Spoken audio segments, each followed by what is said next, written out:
What's happening, guys? Welcome to the podcast. We got Ryan over here.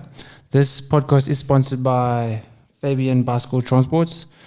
Any event within the country, mountain bike, road, triathlons, anything that you need transport for bikes or anything that is obviously needed to take to the race that you can't take on an airplane, you can contact Fabian Bicycles and he will sort you out.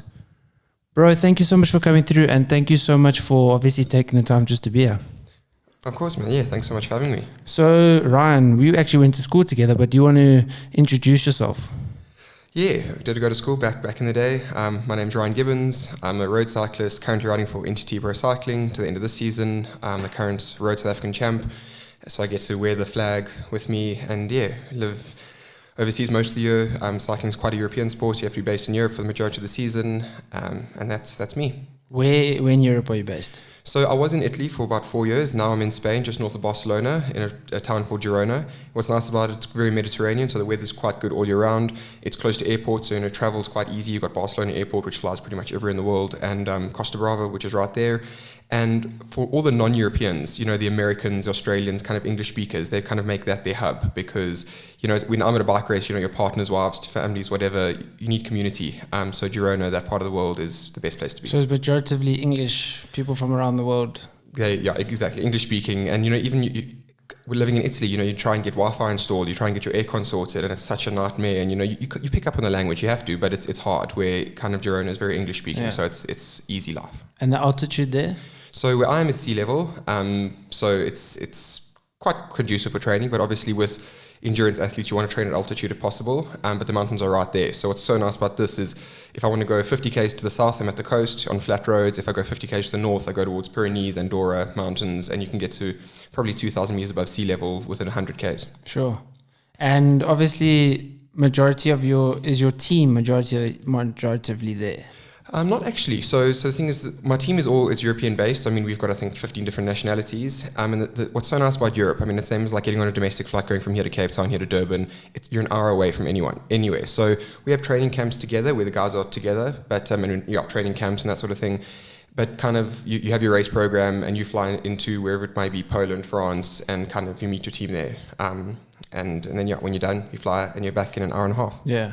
Well, you're back home now, and you're back home until when? With COVID this year, plans have changed. But as it stands now, I'll be leaving for Dubai for a training camp early Jan. But even though it was COVID, you still were able to do the Tour de France, and you were still able to obviously do the races. Yes, so there was about a 3-month period where they kind of postponed and they cancelled all the races, and the Tour de France kind of would have happened within that period, so they just postponed it to be a month later. Kind of the season again resumed end of July, and it was pretty much full gas until end of October. And the rules and regulations there must have been ridiculous. Like, did you get tested almost every day? Or you got tested a lot. So the rules were 6 days before an event and 3 days before an event, you had to get tested. You had to have the antibody test as well, which is a blood test. And then kind of at the Tour de France, or every race day, we got tested. But again, masks and podium ceremonies were different, interviews were different. What's so nice about cycling, where it's very unlike most other sports, is when you're in your bus, so you pull up to the start of a race and you're in the bus and the fans are there and you can give them bottles and you can sign things, and that's what makes cycling so attractive, because you can kind of touch your heroes and the stars, where kind of with COVID that wasn't allowed. So to take it away a little bit, and in the past, if you think of Tour de France, you think all these mountains that are just packed with spectators. They still had that to a certain extent, but definitely on a smaller scale. And in terms of South Africans doing the Tour de France, how many people have been on a team that have done Tour de France? South Africans, I think in total, there's been 9 South Africans who've ever done the Tour de France. This year there's only 2 of us, myself and the guy Daryl Impey. He's a renowned pro, he's been around for a long time, which is sad, because I think South Africa, if you think of the cycling culture, everyone knows the cradle of humankind in Joburg is packed with cyclists, and you've got so many riders, you've got so many of these races, the Argus and the 94.7, that sort of thing. You'd almost expect there to be more, but I think the problem that we have in South Africa is cycling is more of a social thing. It's not really professional, and that's just a mindset change. And hopefully we'll get there, but not for a while. And you are how old now? 26. Just and 26. What's the youngest at Tour de France? Was you? No. The guy who won this year was 21. Okay. Yeah, absolutely. Unreal. When I started professional cycling, I was 21, turning 22. I did the Giro d'Italia, which is a Grand Tour. So you have 3 Grand Tours: the Giro, the Tour de France, and the Vuelta. And I did my first year at 22, and they made me stop because they said, for your body, it's not healthy to kind of push through for 3 weeks. So I stopped after 16 days. The team said, listen, just for your longevity and for your development, it's time to stop. But yeah, every year, freaks of nature are popping up at 18, 19, 20. And yeah, the guy who won the Tour de France this year was 21. Do you think if you didn't stop, you could have been one of the freaks of nature? Do you think did it limit you by stopping? That's a hard question. I mean, you never know, but I think my most successful Grand Tour ever was my first one at 22. And yes, I think potentially it could have hindered me. And I think knowing what we know now, had I known that back then, it could have definitely altered my kind of development and my progress. Yeah. Because obviously, how many days consecutively? Obviously, there's a few race days, but race days. How many days consecutively is the Tour de France? So it's 21 days. You do 9 stages, have a rest day. You do 6 stages, rest day, and then another 6 stages. Correct my maths if I'm wrong. That should be 21. And the reason why you have the rest days is not so much because the body needs a rest, because we still ride on those days. It's a common misconception that you have a rest day and you're just lying down. You're still on the bike for 2-3 hours of the day, getting the blood going.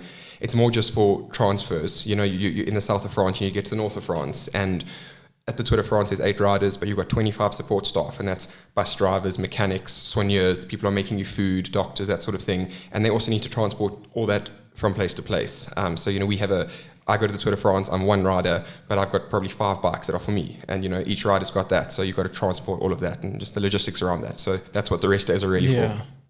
And how's the recovery time after 21 days of cycling for you? I'm sure you once you stop, your body's like, I should be moving. 100%. Again, people think you stop and you just kind of sit down and do nothing for a week, but that's also not healthy, and your body needs to keep going. And what I found is in the past, I do a Grand Tour and, I take maybe one day off just to get travel back home, and you feel like, no, I've got to keep going. Otherwise you just retain water and it takes a lot to get going again. And generally when the season's so condensed, as it was this year, the Tour de France finished on a Sunday and there were still guys racing the following Wednesday and Friday and Sunday. So you couldn't really take too much time off. I had an injury in the Tour. So kind of at the end of the Tour, that was me and my season done. We didn't know it, so I still kept on training and going, but I didn't race after that. But usually you get back on the horse straight away. Yeah. I saw you do a post. Obviously predominantly my followers are fitness, so this would be interesting for them. How many calories were you burning? Because I saw you did put it up on your story actually. So depending on the day, some days you're out on the bike for 7 hours racing time. Now what people don't realize, they see you do 150 Ks, you do a 200 K stage, it takes you, 5 hours, 6 hours. What they don't realize is that kilometer zero only starts after you've left the town. So kind of you start in a town and you wave to the fans and you've got to get to kilometer zero. So it's called a neutral zone. So very often you're doing 15 kilometers over and above what the stage length is. So it's at quite a leisurely pace, but you're adding half an hour. You finish the stage at the top of a mountain, the team buses can't get there. You've got to ride back down the mountain. So that's another 15 Ks. So, if you're riding 7 hours in the racing, you could be doing 8 hours. So I think the most I've burnt in a day is 7,400 calories just on the bike. But anything from 4,500 calories to 7,500 calories. Some guys, the bigger guys burn over 8,000 calories. But yeah, so it's a lot. Yeah, well, people talk about, like people like Michael Phelps have to eat 10,000 calories a day for their training. What is your diet like? So in racing, it's quite strict. Difference also between cycling in Europe and here is the guys who start races, they start at 6 o'clock in the morning. And the guys who go training here, it's because they've got families or they've got to go to work, so they start really, really early. We're lucky that, generally because of TV rights and that, we start a bit later. So you have a very big breakfast about 3 to 4 hours before your race. And that would consist of typically a big bowl of oats with banana, granola.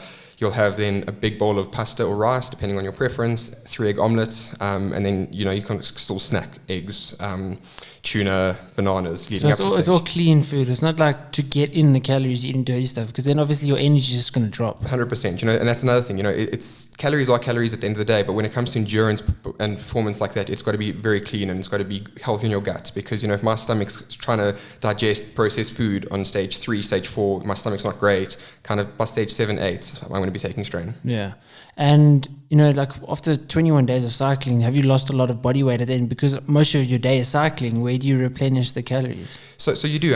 Again, a lot of it is because you're so fatigued, your muscles just absorb everything. So I've always found that I'll start the Tour de France and kind of, or a Grand Tour, and 6-7 days later, I've dropped 2 kgs. But kind of by the end of it, I'm back to the same kind of weight, but it's just kind of water retention. And then I'll find 3-4 days after the tour, then I'll be down 3-4 kgs again. But yeah, initially, you kind of look at yourself and you think, shucks, I've been riding all these hours and I should just be, skin and bone. And yes, you're vein show and you are quite vascular and lean, but it takes time because, your body's just sucking and absorbing any bit of calorie or any bit of water it can just to kind of fuel itself. Yeah. Well, I'm sure, I don't know if people understand, the privilege and how prestigious it is to represent your country at a Tour de France. Is it just you being part of a team, or did South Africa do anything for you? Because I saw like a little news article a news video where they interviewed you through Skype. But is it something that like you get South African colours? That's the problem, cycling is quite a unique sport where you can represent your country at Olympics and at the World Championships, but otherwise you're representing your trade team. So the team make the selections. So every professional team out there, think of Premier League football, you've got 20 teams in, they've got their squads. In the World Tour of Cycling, you've got 18 professional teams. Every squad is made up of probably 25 to 30 riders, and then they choose their 8 best to take part in the tour. And that's all based on the team. So it had nothing to do with South Africa. Unfortunately, there's no real support there. And again, I don't think it's anyone's fault. I think it's just lack of budget and truly understanding. Yeah.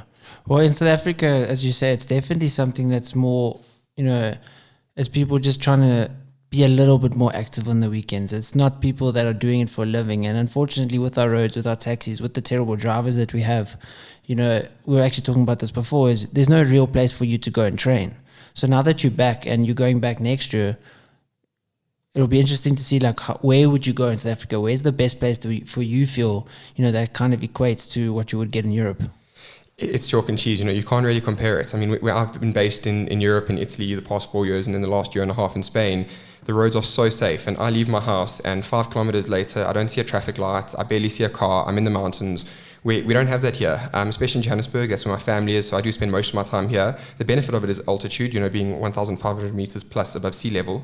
But I go out towards the cradle or go towards the south. But anywhere you go, you're going to have to do at least an hour of fighting cars and traffic lights going out. And then when you come back, it's the same sort of thing. So if I'm doing anything less than 3 hours, it's almost a waste of time because I spend half the time standing at a robot. Yeah. So it is a big challenge. And that's also why, most South Africans who have been professional don't really spend that much time here, just because purely from a training point of view, it's not safe and you don't get quality training here either.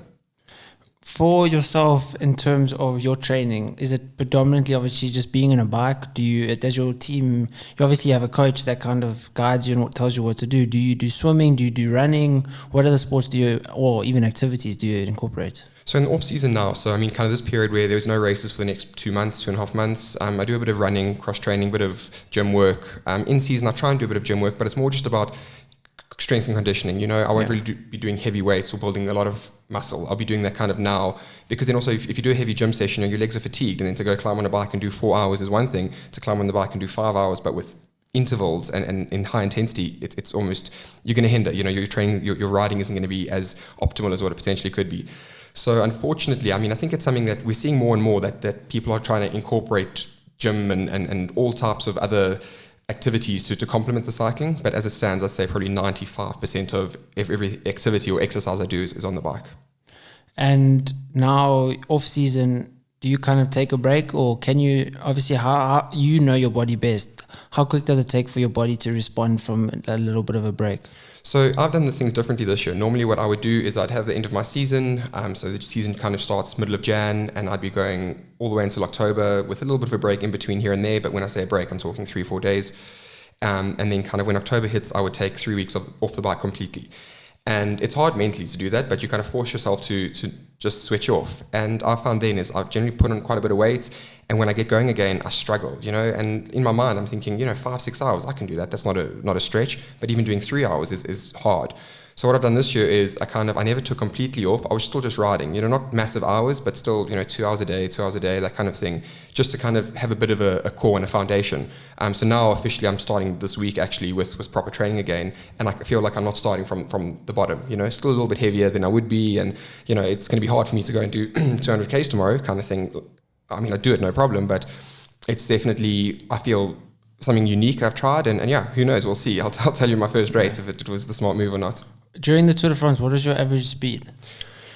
So it also depends on the days. Yeah. So I think for the overall race, I think you average just over 40 kilometers an hour, which doesn't sound outrageous, but I mean, if you consider some of the mountain passes you climb, some days we're doing close to 5,000 meters of climbing. Now, I think to put things into perspective, the hardest or toughest race in South Africa, I don't think you do more than 1,500 meters. So, you know, it's 3 times that. And, you know, the road surface is also, you know, in the mountainous regions, it's quite a rough road surface. So to kind of maintain that speed, it's quite challenging. But on the some of the flat days, you know, or when I call it flats, not pan flat, but kind of the roads that you do in South Africa, you can average up to 50 kilometers an hour. And top speeds, because obviously you go up those mountains, you got to get down. 100%. And yeah, also going down a mountain pass is not that easy because it's treacherous and you know, there's so many other factors like wind and rain and corners and all that, and other riders, you know, it's not just yourself. But I think this year in the Tour de France, I think my max was about 110 k's an hour, and which doesn't sound ridiculous, but if you consider it's tiny little wheels and you're riding in a group of 200, and if one guy goes down or one guy drops a bottle accidentally or something, it's going to be carnage. Which it has happened, and I mean, if someone in the peloton crashes, it's treacherous for literally anyone in the vicinity. 100%. How is it for you? Obviously, watching cycling, growing up in cycling, and now being in a peloton. How did it feel for you as, you know, someone that just basically came from like a country of nothing, you know? You can't explain it. You know, you watch it and I mean, I grew up watching the Tour de France and, you know, racing in South Africa thinking, oh, I understand what this is about, you know, riding in a group of 6, but riding in a peloton where there's 200, it's narrow roads, you're so condensed, you can't explain it. And I mean, I watched the Tour de France, like I said, from a young age, and I thought it was quite boring. You know, I take my hat off to people who sit and watch the Tour de France, because I think that's outrageous. You know, how can you sit there and just watch a bunch of guys on a bike for 6 hours a day? But kind of being there, I've got an appreciation for it, and you can try and explain it a little bit. And even guys who race locally or ride their bikes with friends on the weekend in groups, you can't compare it. How is it being in a peloton? Is it conversational? Obviously, it's a race, but, you know, having less wind resistance, and do people chat? Do people talk? Obviously, teams, people and athletes know each other. It all depends on the kind of race situation, you know. So if it's one of those flat stages where there's no real fight for general classification, you know, the yellow jersey or whoever's leading the race overall isn't really too concerned, it will be quite relaxed, I'd say. And when I say relaxed, it'd be like, you know, you're still chugging along at 40 k's an hour, but you'll be able to chat and, you know, have a laugh here and there. But kind of when the racing's on or there's a bit of wind or it's getting a bit tense, yeah, it's a dog show. And I mean, people think that cyclists are quite, you know, we're not very physical or you know, but yeah. It's cutthroat because it's the top tier of the sport. 100%. And I mean, I've seen injuries. I mean, there was a massive crash in Poland this year where there was going for a final sprint down a hill, 80 k's an hour, and the one gentleman pushed the other guy into the barriers and absolutely destroyed his face. He hasn't been on a bike since, and that's 6 months ago. Might be his career over. And, you know, it's one thing, you know, in a sport getting punched by someone, but if someone elbows you into the barriers, it could be your life over. Yeah, going at that speed. So it's surreal, and again, you know, it's what I've been exposed to and what I've got to experience being professional is far beyond what I could have imagined, you know, when I was young, saying, oh, I want to be a professional one day. I had no idea what it entailed. It's not just about riding a bike and being fit. So everyone within your team has a purpose, and, you know, there's a particular function for everyone in the team. What is your function? So I'm generally a sprinter, so I'm a bigger set guy. I'm the kind of guy who on the flat days will be going for the sprint. On the mountain days, I'll be helping our skinny climber, if you want to call it that. I'll be fetching bottles or sitting in the front and, you know, sheltering him from the wind. But when it comes to the flat days, I'll be the guy, you know, going for that final sprint, that's, crossing that finish line first. That's my role. So is that obviously something you wanted to get into, or just because your talents in cycling align with that? 100%. To be honest, when I started cycling, you know, I always thought of myself as more of a climber. And again, climbing well in South Africa and being one of the best climbers here, and then going to Europe and understanding that I have no clue, and I just truly, you can't keep up. And I think it's physiological, and it's you know, some people are just super talented, and, you know, I'll never be 50 kilograms kind of thing, but those guys are. So I was kind of more swayed towards sprinting, and I've got a bit of explosiveness. So definitely sprinting was definitely more up my alley. So you said they're 50. What are you like on race day in prime position? 70 kg. So I mean, I fluctuate between probably 69 and 74, but generally 70 is my number. And I mean, if you look at cyclist legs, everyone thinks like cyclists are super skinny, but if you look at their legs, the muscle development in the legs is amazing. I mean, even if you look at track cyclists, those guys' legs put a lot of bodybuilders' legs to shame. And that's obviously just the high resistance, and it's constant. I'm sure for you, you know, it must be actually difficult to build muscle because of, you know, your body's so used to just keep on going. Now you would have to add weight and keep on going and keep on going. So I'm sure it's difficult for you, but obviously your goal isn't to build muscle, it's to strengthen the muscle you have and to make it work, optimally. 100%. And like you say, you try and build muscle, and then I'll go and do a gym session, but then I go out and I'll spend 5 hours on my bike in the heat, and you're just shedding. So again, please don't look at me now, because I'm definitely not race weight. But yes, it's a cyclist. It is a misconception that it's just skin and bone. But from their glutes, quads, hammies, it's really, really built. But like you said, it's to build muscles one thing, but it's more about just kind of strengthening what you have and that lean muscle mass. Yeah. Well, bodybuilding is 100% doping. Everyone dopes in bodybuilding, basically. There's a select few that don't. But in cycling, since Lance Armstrong, I assume obviously he kind of brought to light the amount of doping that maybe there was in the industry. How is it now, and how regulated are the testing, and how often do they test? I think as a professional cyclist, it's the most scrutinized sport when it comes to doping.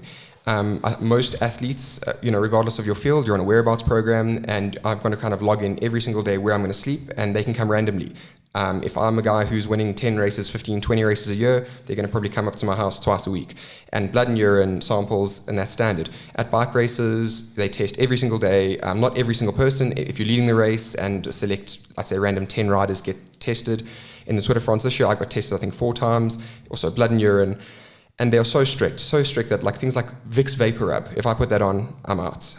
Cough medicine, certain cough medicines with a drop of codeine, you're out. Corenza C, up until 2 years ago, was banned. So they're so strict. So I reckon, I think it would be kind of naive of me to say there's no doping in cycling right now, but I think that it's definitely a lot smaller than what it was back in the day. And I believe that, I would like to believe it's pretty clean in comparison to what it was back in the day. Why was it so? Obviously, was it just not as regulated? It wasn't as regulated. They do doping tests, but it would be very scarce, and it would only be for the guy who's winning, not for the guy who's coming second, third, or fourth. It would just be a urine sample, and they didn't know what to test for. They typically do test for steroids, or do test for testosterone, or growth hormone, or there's so many things, and people have found that there's masking agents, and even things now like painkillers, strong painkillers is now on the banned list because people would take it and just so that they wouldn't be numb. But then you're a danger to yourself. I'm there trying to numb the pain, but I can't see straight, and I'm going to ride off a mountain and take 3 guys with me, and that's why they're just super strict. And I think it's good for the safety of the riders, not just in the races, but also their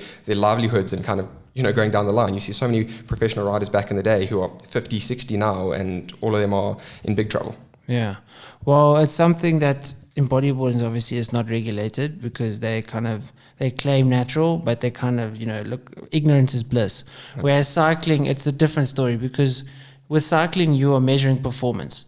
The human body's natural performance. That's what you're measuring. In bodybuilding, it's building muscle, and it's not, because it's in bodybuilding, it doesn't matter if it's not fair.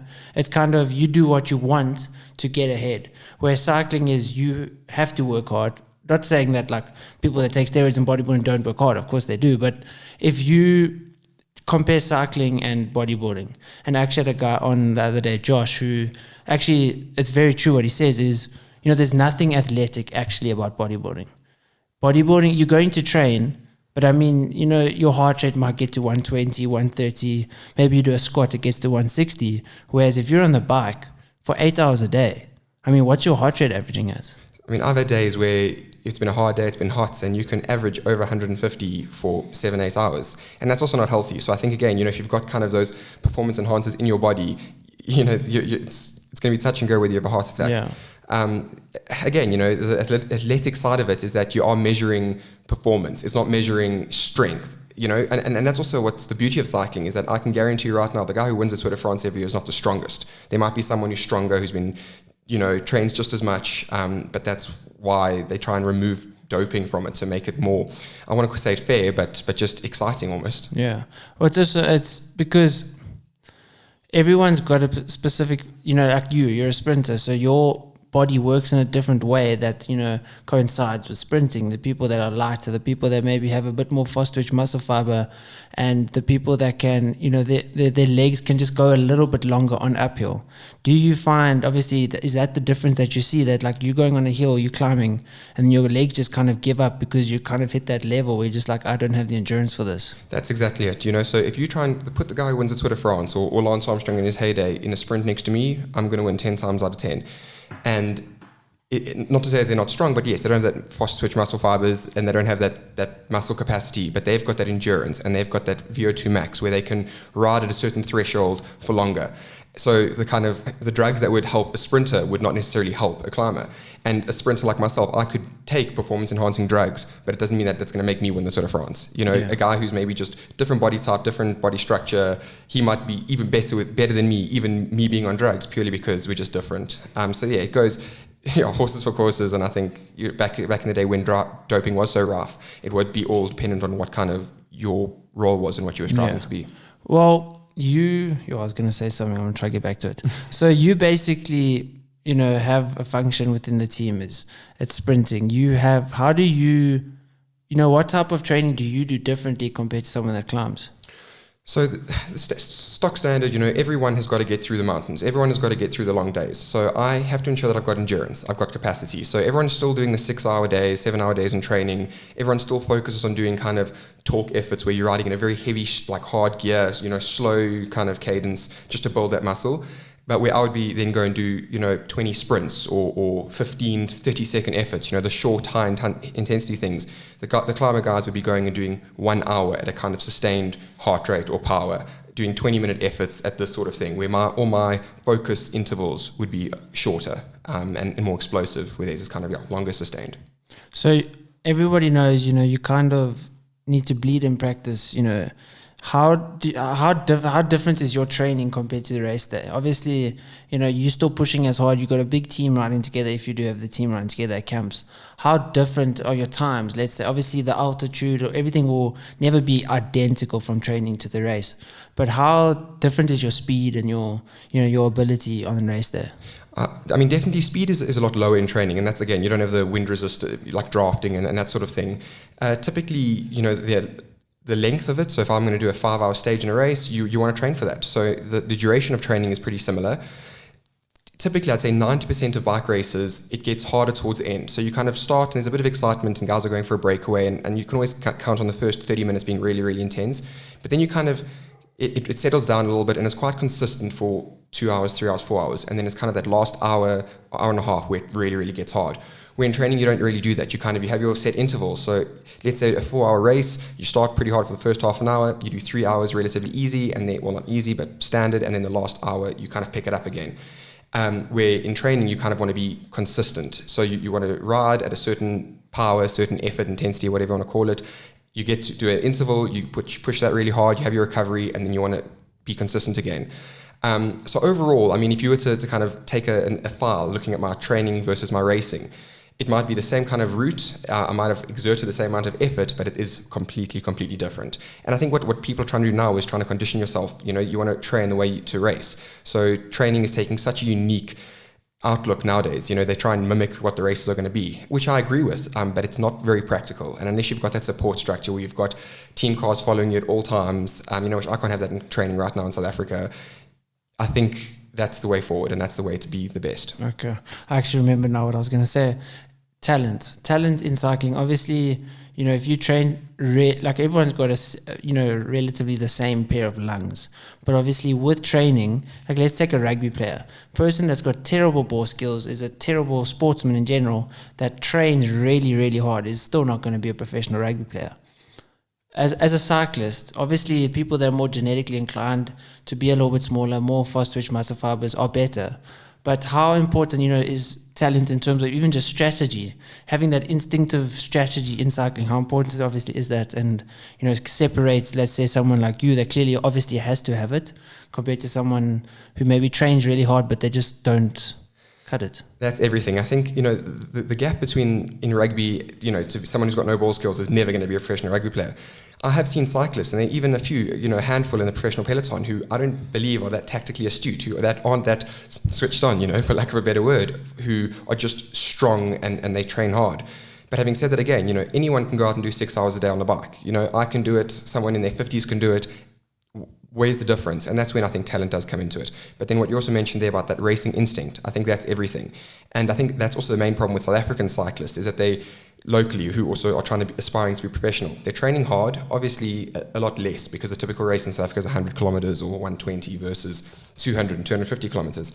But they just don't have that racing instinct and attitude. And yes, I think if you have the talent and the ability and the mindset versus someone who is the hardest worker, that person's never going to be close to the person with talent and kind of that instinct.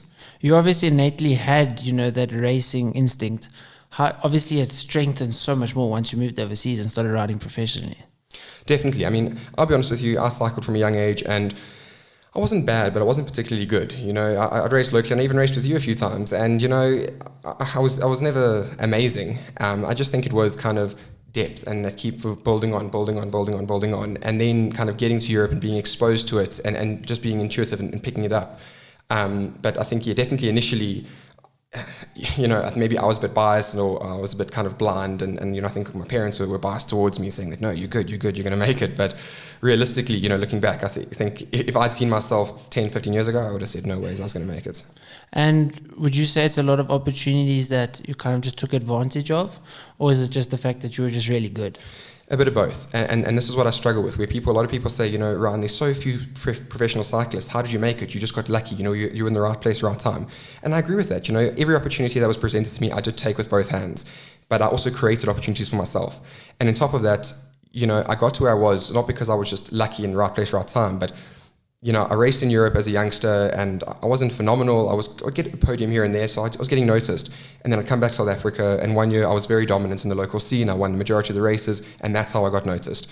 So for youngsters or other people who are kind of don't know what the right answer is, it's determination. You got to keep knocking on that door, and you got to create your own opportunities. And when they do arise, you've got to take them, because if you don't, someone else will. Yeah. Well, for you now, what longevity is there in cycling? It all depends on the kind of rider you are. So generally, think of a sprinter as like a fast bowler in cricket. Their lifespan is a lot less than what a spinner could be. So I'm 26 now. I think the average age of what a professional cyclist retires at is about 35. I mean, we see some riders who ride until they're 40. We see some guys retire at 31, 32.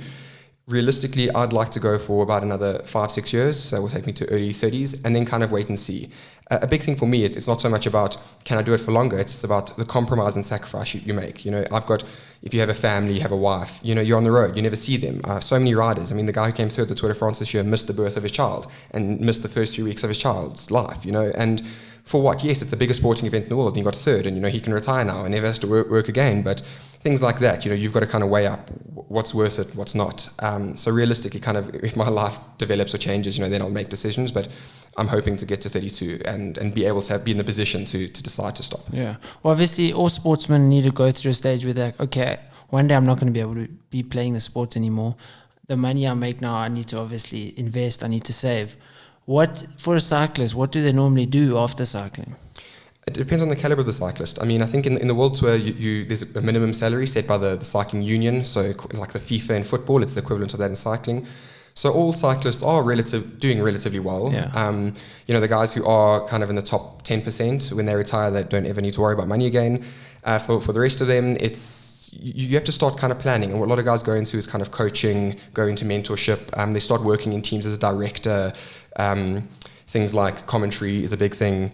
And then things like bicycle tours. I mean, cycling in South Africa, it's like I said, it's a social sport, but you don't see the professionals as heroes, as icons. If you think of rugby, like Victor Matfield, he's an inspiration, and he can do public talks, and he can do so much because of his name and his legacy, where as a cyclist in Europe, you can do that as well. So hopefully, there's definitely something you can kind of fall back onto or get into, have you not saved enough or invested or have other interests. But I think if I was to spend after retirement, kind of stay in Europe, I think there'd definitely be a handful of opportunities. Okay. And obviously, majority of your time goes towards cycling and training. What do you like to do on your off time, and do you have other, hobbies or passions?